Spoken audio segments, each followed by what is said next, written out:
It's not the fact that you're supporting the Amarnath demand that I question, it's the manner and the implication and the consequence of the way you're doing it. You have cut off the valley. Let me finish this time. You have cut off the valley. You have generated a feeling amongst the people of Kashmir that they do not belong. As a result, you have inspired them a desire for Azadi 1 or secession 2.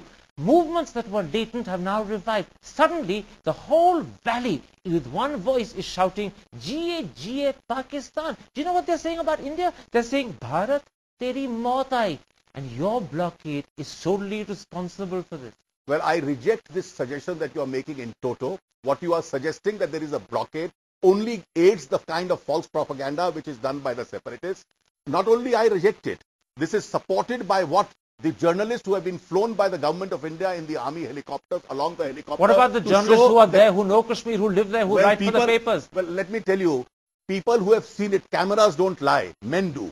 And therefore, I have seen it on cameras that there was no blockade. You've seen it on cameras. Cameras have shown hundreds of thousands of Kashmiris for the first time waving Pakistani flags in their lakhs, demanding Azadi. Suddenly, administration has collapsed. Well, the cameras have also shown 4 lakh people holding the national flag in Jammu, courting arrest peacefully for their demand that give us this land which is meant for pilgrim facilities. But could you not have demanded it without a blockade? Could you not have pursued it without a blockade? The blockade is a lie perpetuated by the ISI, supported by the Hurriyat, and therefore I would only urge responsible Indian journalists not to give any credibility to such a blockade. Except for the fact that it's widely believed by everyone in Srinagar and in the valley. And let me quote this is rebutted by the army, this is rebutted by the district administration, this is rebutted by the state government, the government of India and the BJP. You have all these words against your words. Except for the fact that the information secretary of the Lashkar-e-Toiba is also amongst those who's thanking your party. Let me quote to you what he says. Let me quote Hurriyat and Lashkar-e-Toiba's word may carry weight with you. They don't carry weight. Unfortunately, they carry weight with the people of the valley. That's what. Well, that's the tragedy, and it should not carry weight with the people of valley. That's what we have to jointly decide. But you're creating a situation where increasingly it does. You're not undermining the influence. You're adding to it.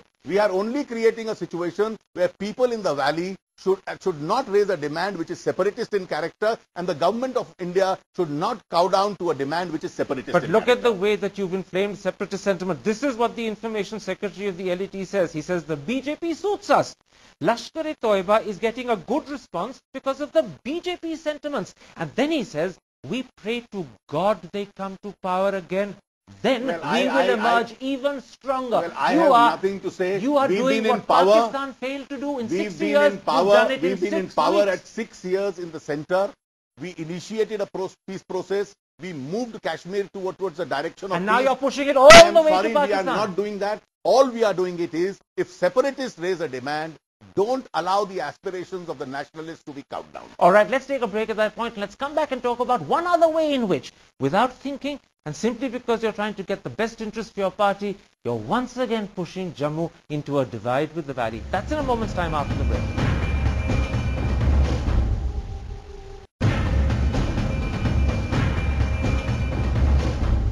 Welcome back to Devil's Advocate and an interview with BJP General Secretary ArunJaitley. Mr. Jaitley, in part 1 we talked about how the BJP was deliberately inflaming separatist sentiment.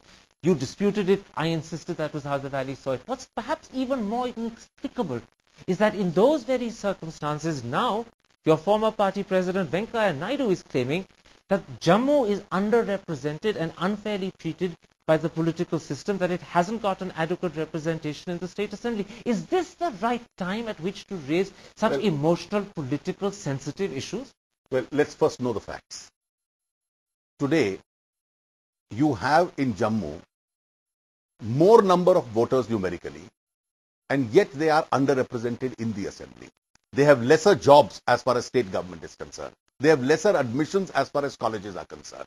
Now, the entire movement in Jammu, maybe because of land at the moment, but there's a huge sense of discrimination the people have. The government must address that sense of a discrimination at certain stages. Once again, I allowed you to present the facts as you see them, and I'm sorry, but you've got the facts wrong. The truth is that if you go by the registered voters, no doubt Jammu has more registered voters than the valley, but you know and I know that because of the militancy and because of the violence, there's huge under-registration in the valley. So instead, go by the total population. That's how constituencies are divided as well. And if you look at that, well, I find that ludicrous what you say. Let me finish. If All you right, I'll go answer by, it, then you'll allow if me you time. go by the total population, you will discover that there are 46 MLAs in Kashmir, 37 in Jammu, but for every MLA, there is 119,000 people in both regions, which means that the division is done perfectly in accordance with the population. It's not unfair. It's totally justified. Now you've made a point. This appeared in a story in the Hindu. That's where you got the data from. And you must now know the true facts. 1951, there was no census in J&K. 1961, Kashmir had 3 lakh people more than Jammu. 71, it had 3 lakh people more. 81, again it had 4 lakh people more. 91, there was no census. So 4 lakh more in 81. Between 81 and 2001, you had Kashmiri Pandits being pushed out. You had the Sikhs being pushed out. You have the wealthier Muslims also being pushed out because they found it unsafe. So the population of Jammu would have increased. Instead, the 2001 census, a rigged census, I reiterate, showed 11 lakhs more in the valley, which should have come down. So the election commission said, we'll go door to door and conduct a registration of voters. In militancy, you can register people in terms of population. You can also register voters. And suddenly you find Jammu has more voters. Today you have an incongruous situation where Valley has more registered people through that census of 2001, but effectively 2.5 lakh less voters. It's very interesting that today you're raising disputes about the credibility of the 2001 census, which you call a rigged census. You happen to be the government in power at the time when the census was declared. Why did you not express these doubts earlier? Why are you conveniently raising them today? I am sorry. This is when the facts belie your contention and claim. You are now coming to a question, why didn't you raise it? It's not the facts, it's your interpretation. There's a different thing. It's not facts, it's interpretation. I have given you the figures from 1961 to 2001. Population can change in 20 years. Well, population of Doda, Kishtwar and Bhadrwa, which were the Muslim majority districts of Jammu, did not change, but population of Valley changed. If the population of New York can jump because of 12 hours and one night of power failure, and you know that that's happened, surely in 20 years the population can change as well. Surely you've been reading the newspapers in the last 20 years.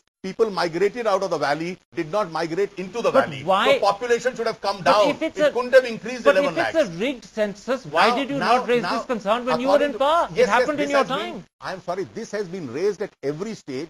The Jammu people have raised it. I was a part of one of the working groups in the Prime Minister's roundtable. I have raised it in writing there. Is this, however, leave the facts aside, because there's going to be a difference of interpretation, there's going to be a difference of motivation. There is no scope for interpretation. And you know what Churchill said about statistics. They come after lies and damned lies. Well, the number of voters in Jammu is 2.5 lakhs more. But how does the valley have more people? But why at the most sensitive time, when the valley is inflamed, when the divide between Jammu and Kashmir is at its worst, why raise it now? Well, I think your heart bleeds not for Jammu, only for the valley. You must also realize... My heart bleeds for India. Your heart must bleed for India. Yours doesn't. Yours only bleeds for the BJP. Your vision and policies have been responsible for what has happened in Kashmir. As far as Jammu is concerned, it is crying of discrimination. This is a strong ground of discrimination, and you want to shut a popular debate out on this issue. It's not that it's a popular debate, it's that the BJP is deliberately exploiting a situation to gain electoral benefit. You are I am afraid if statistics suit Jammu, it hurts some people. Can I